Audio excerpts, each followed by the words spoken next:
بسم اللہ الرحمن الرحیم۔ معزز ناظرین السلام علیکم۔ آج ہم ایک ایسے تاریخی اور بابرکت واقعے پر گفتگو کریں گے جو اسلام کی تاریخ میں منفرد حیثیت رکھتا ہے۔ مولا علی علیہ السلام کی ولادت خانہ کعبہ میں ہوئی۔ کیا یہ اتفاق تھا یا اللہ تعالیٰ کی مشیت؟ آئیے اس پر غور کرتے ہیں اور قرآن و حدیث کی روشنی میں اس کے دلائل پیش کرتے ہیں۔ معزز ناظرین، مولا علی علیہ السلام کی خانہ کعبہ میں ولادت نہ صرف تاریخ اسلام کا ایک منفرد واقعہ ہے بلکہ یہ اللہ تعالیٰ کی حکمت اور مشیت کا مظہر بھی ہے۔ سب سے پہلے یہ سمجھنا ضروری ہے کہ خانہ کعبہ زمین پر اللہ تعالیٰ کا پہلا گھر ہے جو حضرت ابراہیم علیہ السلام اور حضرت اسماعیل علیہ السلام کے ہاتھوں تعمیر ہوا۔ یہ وہ مقام ہے جہاں ہر لمحہ فرشتے عبادت میں مشغول رہتے ہیں اور دنیا بھر کے مسلمان اس کی جانب رخ کر کے نماز پڑھتے ہیں۔ اب سوال یہ پیدا ہوتا ہے کہ مولا علی علیہ السلام جیسے عظیم انسان کی ولادت اسی مقام پر کیوں ہوئی؟ معزز ناظرین، ایسے مقدس مقام پر مولا علی علیہ السلام کی ولادت اس بات کی دلیل ہے کہ آپ کو اللہ تعالیٰ نے خصوصی مقام عطا کیا ہے۔ مولا علی علیہ السلام کی پوری زندگی دین اسلام کی خدمت اور حق و عدل کے قیام کے لیے وقف تھی۔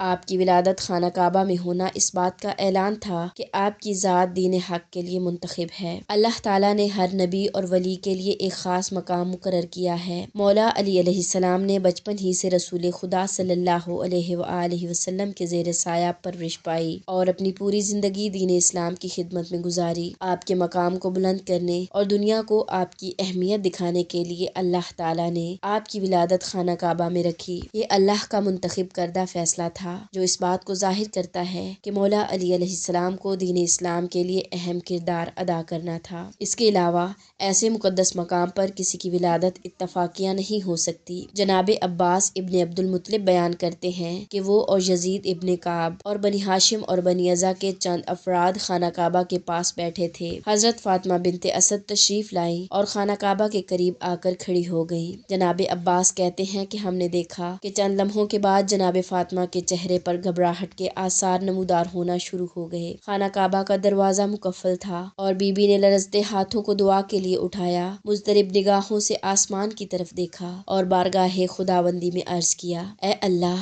میں تیری توحید پر اور اپنے جد امجد ابراہیم خلیل اللہ کی ملت پر اور اس مولود کی ولادت و ولایت پر ایمان رکھتی ہوں، لہٰذا میرے معاملے کو آسان فرما۔ جناب عباس کہتے ہیں کہ فاطمہ بنت اسد اس دعا سے فارغ ہوئی تو ہم نے دیکھا کہ خانہ کعبہ کی عقبی دیوار شق ہوئی اور بی بی بغیر کسی ہچکچاہٹ کے فوراً اس دروازے سے اندر داخل ہو گئیں اور دیوار کعبہ پھر اپنی اصلی حالت پر واپس آ گئی۔ اگر یہ حادثاتی واقعہ ہوتا تو فطرت کا تقاضا یہ تھا کہ دیوار کو شق ہوتا دیکھ کر بی بی پیچھے ہٹ جاتی، لیکن بی بی کا بلا خوف آگے بڑھ جانا اور دیوار کا پھر اصلی حالت پر آ جانا اور بی بی کا 3 دن تک اندر رہنا ظاہر کرتا ہے کہ یہ حادثہ نہیں بلکہ مشیت ایزدی کا تقاضا تھا۔ یہ واقعہ اس بات کی دلیل ہے کہ یہ اللہ کی قدرت تھی۔ مولا علی علیہ السلام کی خانہ کعبہ میں ولادت ایک منفرد اعزاز ہے جو نہ کسی اور نبی یا ولی کو حاصل ہوا اور نہ ہی کسی اور شخصیت کو۔ یہ واقعہ اللہ تعالیٰ کی مشیت کا مظہر ہے تاکہ دنیا پر مولا علی علیہ السلام کی عظمت اور ان کے مقام کی گواہی دی جا سکے۔ یہ کوئی اتفاق نہیں بلکہ اللہ تعالیٰ کی مشیت اور قدرت کا عظیم مظہر